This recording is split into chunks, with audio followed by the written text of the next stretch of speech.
Chapter 18. Gideon and Tessa both struggled toward the front of the plane, toward Deck and the computer screen. Gideon got there first, but Tessa wasn't far behind. Tessa pulled herself up on the side of the pilot seat and squinted at the screen. It took her a moment to figure out what she was seeing. She was braced for a view of squadron after squadron of fighter planes circling them, firing off one shot after the other, but she saw no other planes around them at all.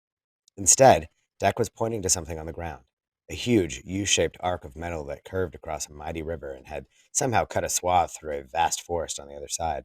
Now Gideon was gasping too. "It's the Santal Arch," he said. "It's down?" "Yes, down," Deck repeated. "Of course it's down. We're up. It's down. But what is it?" Gideon seemed a little dazed. "It was one of the enemy's most impressive feats of architecture," he said. "This must have just happened, that it fell. Last night before we got here, or I don't know. That was always a goal for fighter pilots, that if you did something great, you were allowed to fly through the arch." "You mean that thing used to be up in the air?" Tessa asked, because surely she wasn't understanding right. "It was," Gideon said. "I flew through the center of it twice as my victory lap the night I kicked. Well, you know what I did." Tessa was staring at the metal arch that looped below them with such awe that she almost missed noticing the way Gideon had said that. He stopped himself from saying the word killed. Was he too ashamed? Or was he just trying not to remind Deck what he was capable of? "You mean you flew through it twice by remote," Deck said scornfully. "You personally were hundreds of miles away. It was like you were flying a toy." "Not a toy," Gideon said softly. He was staring down at the computer screen with an expression Tessa couldn't read. "So what's the military significance of knocking down that arch?" Deck said. "I'm guessing you think it was some of your fellow flyboys who did that." "Yeah," Gideon said vaguely. He shook his head, as if trying to clear it.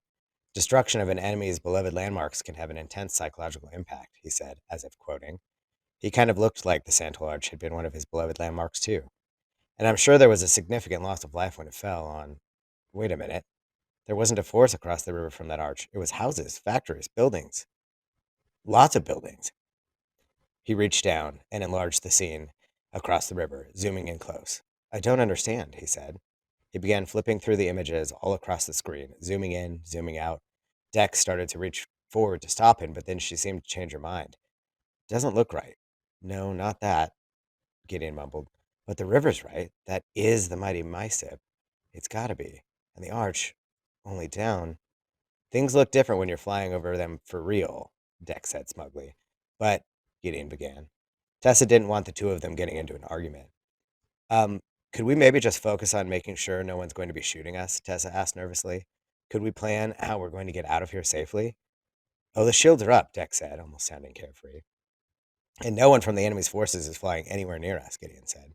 He zoomed out even more than before, revealing a blue sky as far as the eye could see, above the ribbon of river winding through miles and miles of forest. "Now, how can that be?" he mumbled. "How is it that they didn't see us? That we can't see any of them? Where are they?" "Maybe the enemy has replaced all its planes with hundreds of animatronic robotic trees," Deck said. She giggled. Gideon ignored her. "This is all wrong," he murmured. "Really, really wrong." He furrowed his brows. "Let's fly to the north." "Why?" Deck challenged. "Well, for one thing, if you don't, we're going to run into the flight paths of our enemy's military planes and spy satellites," Gideon said. "And right now, in this aircraft, they wouldn't take to us any more kindly than the enemy would." "Good point," Deck said. She made a couple adjustments, and the plane veered to the left. Tessa felt the surge in speed in the pit of her stomach. For that moment, her stomach also seemed sensitive to the sudden turn, to the tension between Gideon and Deck, and to the strain of thinking they were going to be shot any minute. Deck began digging under the pilot seat. She brought up a plastic wrapped brown square and handed it to Tessa. "Eat," Deck said. "It's never a good idea to fly on an empty stomach. Though I bet fake flyboy over there didn't know enough to tell you that." She tossed one toward Gideon as well, as if to soften the insult. "They're Nutri-Squares, mass-produced. They kind of taste like cardboard, but it's better than throwing up." Tessa watched Gideon to see if he thought it was safe to take food from Deck. He absentmindedly peeled back the plastic and began chewing, so Tessa did the same.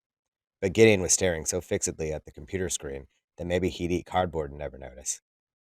"Can't be," he murmured. "No, where's S filed? P or? Where are the houses, the farms, the people?" "Can't see people when you're up this high," Deck told him. "I know, just..." Gideon scrunched up his face and went back to staring at the screen. An alarm started buzzing from the instrument panel. "Fuel supplies at critical levels," a mechanical voice spoke. locking en route toward nearest fueling source. No! Both Gideon and Deck screamed together. For a moment, it almost seemed like they were working as a team, each of them stabbing at the controls and crying out, "Try the auto." "No, won't work." "What about the still disabled?" "Then that won't work either." It was like neither of them needed to finish the sentence for the other to understand. Tessa stood off to the side, feeling useless. Then Deck let out a shriek, and Gideon moaned, and Tessa understood too. They were going down.